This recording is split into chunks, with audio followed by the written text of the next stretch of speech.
2, 1, 0. and we have liftoff. Liftoff of the space. Well, we've looked at how rockets can take people into space.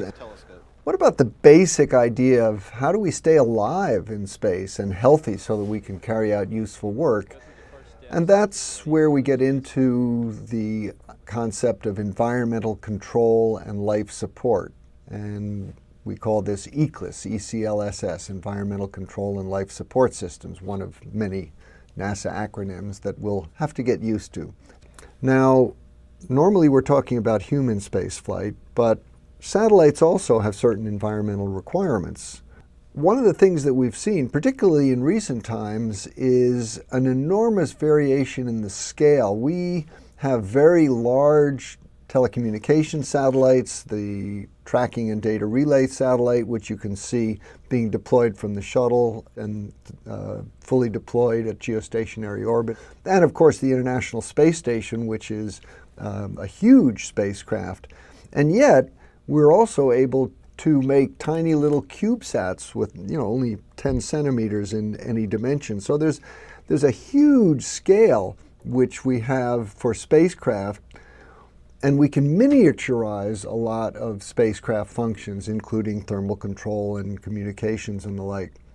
When we're dealing with people, however, we do have some variability. Here's the crew of STS-109, the shuttle crew that went up to do the 4th servicing mission on the Hubble Space Telescope in March of 2002. And we have the commander, you can see in the center, Scott Altman, next to mission specialist Nancy Curry. And there's a big height differential, but nothing like the huge scale that we have between a big telecommunications satellite at geostationary orbit and a tiny little CubeSat. So we can't miniaturize human beings. That's the basic factor that we have to work with. And so we have some basic life support requirements which we're going to have to deal with. And let's consider now what a human needs to stay alive and healthy. And of course, here on Earth, planet Earth, provides us with the environment which keeps us alive and healthy and allows us to do useful work. Of course, we have to take care of the planet in return, but we don't have that environment when we go into space. We have to take our environment with us. And so what are the characteristics of that environment which we need to stay alive and healthy? We certainly need oxygen, not just the oxygen to breathe, but we need pressure over our entire body so that our bodily fluids don't boil off. And the atmosphere that we're breathing also has to be cleaned. We'll have to remove dust and other particles from it. We have to be at the right temperature, the right humidity. We have to have water to drink, food to eat, waste disposal facilities, and if we want to stay healthy, we have to control microbes. So that's quite a lot of requirements. And again, here on Earth, often we don't think about it because Earth supplies us with most of the aspects of the environment we need to stay alive and healthy. In space, we have to bring it all with us, so we have to create this environment. In addition, since we are on a space mission, our environmental control and life support system better be reliable. On the space station, we do have parts of the system which break from time to time. You better be able to maintain the system. If something breaks, you either want to be able to replace it or fix it, and that's what gives you sustainability. And of course, the more spare parts you need, the more often you have to fix it. That's going to cost money. And of course, like anything in space flight, we are concerned with mass because we have to launch off the surface of the Earth. Power is always constrained. We have limited volume. And if the crew has to spend a lot of time taking care of the system just to maintain it, then that's going to take away from other useful work that they want to do. So there's a lot of requirements that we put on our environmental control and life support system. And of course, depending on what your mission is, you're going to have different solutions for your ECLSS requirements, depending on how many crew you have, how big is your spacecraft, and probably most important of all, how long are you going to be up there in space. In the Mercury mission, we had missions of just a few days with one single person, And we basically took with us whatever we needed. We carried water, we carried oxygen. Waste disposal was fairly primitive at the time.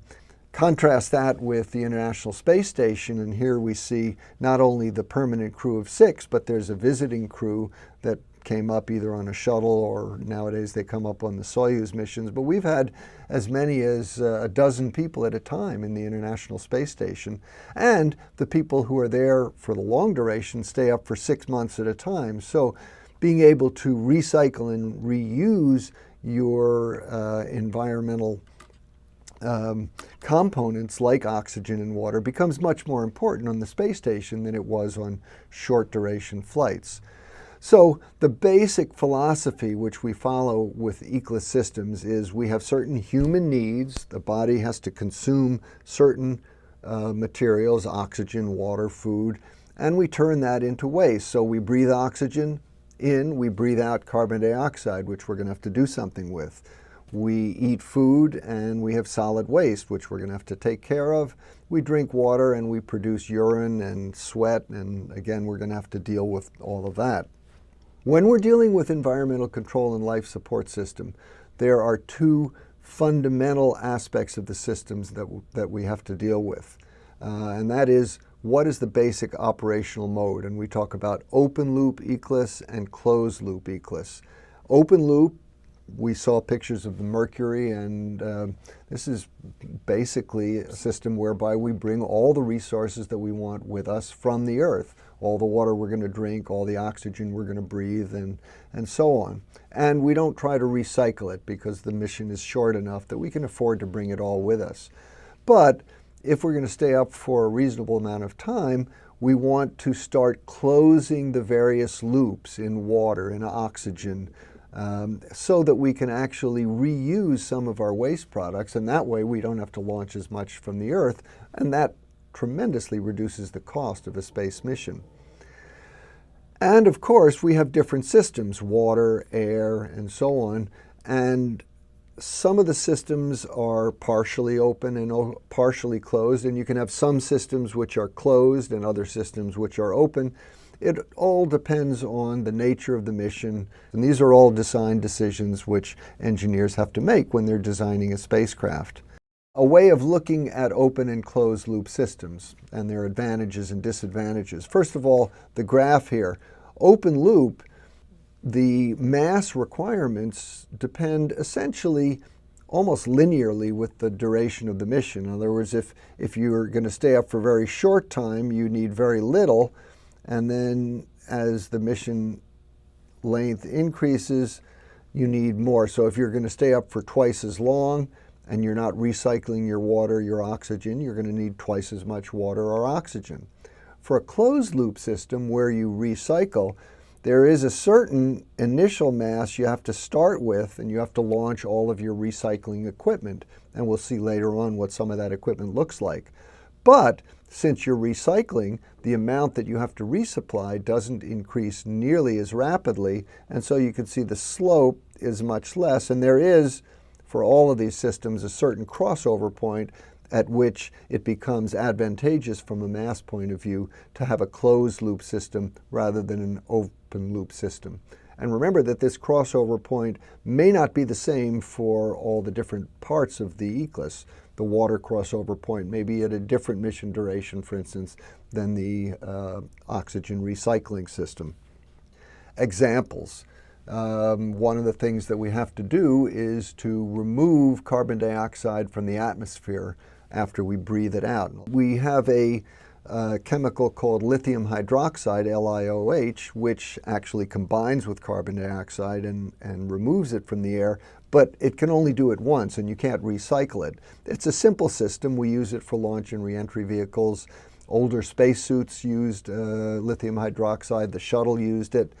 But up on the space station, where crews spend a lot longer, we want reusable scrubbers so that we don't just use the lithium hydroxide once and throw it away. So we have various types of reusable scrubbers, which we'll talk about later.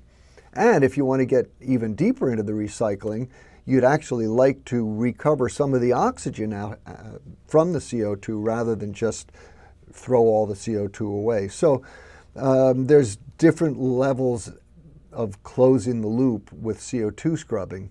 Water, if you have a short mission, just take all the water you need to drink and don't recycle it at all. In the early space stations and the initial configuration of the International Space Station, we actually reused some of the water that we got from cabin humidity. That's what comes out in your perspiration and your breath. That's called so-called gray water. Nowadays, we're actually recycling the urine that's collected in the International Space Station. So the level of recycling has increased and we need to supply less and less water. So that's a basic introduction to some of the fundamental concepts of environmental control and life support. And we can actually look at the difference that it makes to the mass that you have to launch in terms of how much you recycle different elements. So you can see, looking at this plot, far and away the most important thing is the recovery of wastewater, because if you have no recycling, a completely open environmental control and life support system, that's, we look at it at a level of 100. We cut down by over a factor of 2 just by recovering our wastewater and then regenerating carbon dioxide, where we don't throw away the lithium hydroxide, but we have a reusable scrubbing unit. That helps us a little bit. Getting the oxygen back from the CO2 gets us down a little bit further. We don't currently recycle our solid waste to produce food, so we don't do that. Of course, if you have a small leak in the spacecraft, and no spacecraft is 100% airtight, you're always going to be losing a little bit of oxygen and nitrogen, and you'll have to make that supply up, so that makes a little different. And so on. There's a few small areas here. But basically, it's the water, the CO2, and the oxygen recovery, which are the big factors. And we're going to look at those in a lot more detail and see how we actually do this type of recycling in our environmental control and life support systems.